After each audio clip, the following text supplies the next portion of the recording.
Jeep is going to do it again. They're going to bring back their compact SUV. That's right. The Jeep Cherokee is coming back as a 2026 model. It's got a new design. It's got a new hybrid powertrain. But the big head scratcher is it's going to be built in Mexico? Yeah, it's not going to be built in the United States. It's not coming back to the old Belvedere, Illinois plant, as most all of us assumed. This one got me very confused. Hey, it's Tim, Pickup Truck Plus SUV Talk. Let's get the details on this 2026 Jeep Cherokee, because I caramba. I very confused in this one. So this is the new Jeep Cherokee. They've give us teasers of the design. We know it's going to look like. It's got the iconic 7-slot grille. It looks pretty good. I like the last generation Cherokee. I think I like this one even as well. Remember, last generation Cherokee went away because the Belvedere, Illinois plant closed. But they've talked to the UAW about plans to bring the plant back online to build a new Ram midsize truck. Or we just kind of assumed the Cherokee would be there too. Interesting. So it's going to have hybrid power, has the iconic design. We'll talk more about that. Now, Jeep is really betting on this thing's got to sell. It's got to sell at some point. They keep bringing it back. So the 2024 Jeep Cherokee was the last model year, the compact SUV, when that Belvedere assembly plant in Illinois was closed.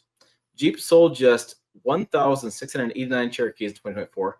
Actually sold like 200 in 2025. I don't know. They had some dealership lots. In 2023, Jeep sold 19,219 Cherokees, according to a website I found. The Toyota RAV4, as comparison, the best-selling SUV in the country, sold 475,193 SUVs. Wouldn't Jeep love to have that much volume? Wouldn't most everybody have that much volume? This was the first thing that kind of caught my attention. No plug-in hybrid. I think they talked about maybe future plans for this, but Jeep went all in that 4xe. Remember the Jeep Cherokee or Jeep Gladiator's got a 4xe and the Wrangler 4xe. Yeah, they talked about doing all that kind of stuff. No 4xe here. They really went different in this route. It's going to be the first 1.6-liter turbocharged 4-cylinder hybrid powertrain. Now, this is no slouch, 210 horsepower, 230 pound-feet of torque. It achieves 37 miles per gallon combined and over 400, over 500 miles of range per tank. That's a damn good number for a compact SUV. And I'm really surprised here. I'm actually damn shocked that we have a fuel economy number already with this model. Usually they announce design and fuel economy to be determined. I also have pricing. This is shocking stuff for me. Usually pricing and fuel economy is to be determined, but this we have fuel economy and pricing. It's a shocking moment. Production of hybrid system will be based at Stellantis Dundee, Michigan propulsion plant. So they can build the engine in the United States. I didn't put it on transmission. I believe it's an automatic transmission. I'll update my story here. It's very interesting. Jeep is leading off the hybrid, not using the 4xe plug-in as part of their powertrain strategy, or even the 3.6-liter Pentastar V6. All new powertrain for that Jeep Cherokee. That's interesting. So it's going to have the Jeep capability, a kind of design. They made a big deal about the tail lamps. I'll show you those in a little more detail. But it's built on the STLA large platform. It's longer, taller, and wider. It's a boxier, upright exterior design. It's got a jerry can inspired taillights. More photos of that. It's the active drive 4x4 system, rear axle disconnect. It's got select train management, 4 drive modes, best in class approach and departure angles. Because it's a Jeep. Jeep's going to have best in class departure and approach angles because nobody else thinks about going off road as much as Jeep does. 8 inches of ground clearance. Technology, safety, and connectivity. The cabin looks pretty sweet because, well, Stellantis, Jeep, Ram, Chrysler, Dodge, they do some really cool looking interiors. We have a large screen that doesn't look like it's pasted on.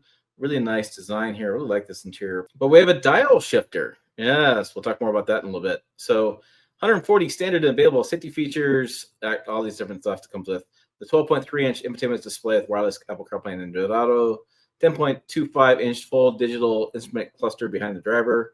So everything's digital these days. And we have eConnect 5. Now, we also have some interesting things, that shifter. So this is a rotary shifter. Turn the dial next to cup holders. I don't know. Interesting.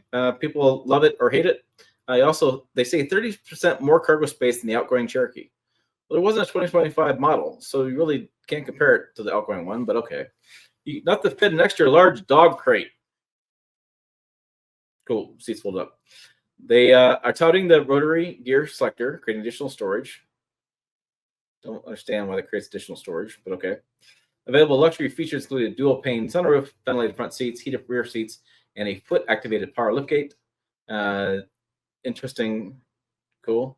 There is another look at the exterior of an off-road area. Pricing, trims, and availability. So the 2026 Jeep Cherokee will be offered in Cherokee, Laredo, Limited, and all overland trims. I don't say off-road, overland trims. Pricing as follows, including the $2,000 destination fee. It starts at $36,995, goes all the way up to $45,995. Ouch, that's a lot of money for a compact SUV. Production is at the Slantis, Toluca, Mexico assembly plant in late 2025. Limited and overland trims arriving first. They're starting off with the more expensive trims coming first, followed by Cherokee and Laredo in early 2026. It had been rumored to be built at the Belvedere assembly plant in Illinois, which is where the prior generation is built at. But nope, not so fast. It's going to be built in Mexico. This is those jerry can lights. You can see them right here on your screen. I really like the design. Interior looks great. Exterior looks great. I just can't get over the fact it's being built in Mexico. That's just mind-boggling to me. Mind-boggling, blown to me. And the price point, yeah, $36,995. I'm going to give you some comparison here. The 2025 Toyota RAV4, the one that sells like crazy, the hybrid model starts at $31,900. So is it $5,000? I mean, $5,000, is that worth more for the Jeep Cherokee? $5,000. I mean, it's cool and it's more off-road capable. I will give you both of those things, but I don't know if this is worth $5,000 more than a RAV4. And then you have the fact of, well, Mexico. Yeah. So about that. So the RAV4 is built in Indiana, I believe, and in Canada. So they'll avoid some of the tariffs, although Canada will be affected by the tariffs. Mexico is on the cusp of being tariffed with autos and auto parts. And so these start getting delivered in late 2025 into 2026. They could see a 25% increase in price off the bat. So 36,000, my quick math in my head goes $6,000 more, that's 20, another 25%, that's $8,000 more. That 36,000 turns into 41,000 if that gets applied directly across the board, which probably won't, but that's pretty expensive. And then $45,000 for the overland trim for a compact SUV. I just don't know. What do you guys think? Put your comments down below. I'll be curious to get your thoughts. Again, I think it looks pretty cool. I just don't know about Mexico, and I'm not sure about the pricing. These are my two caveats. Chin rub. Brother Chin Rub videos. Check them out over here. Website, like I said, down below, pickuптrucktalk.com. I write over there. I do other things. Forums over there, too. Lots of conversations in the forum. As always, thanks for watching. I will see you down the road.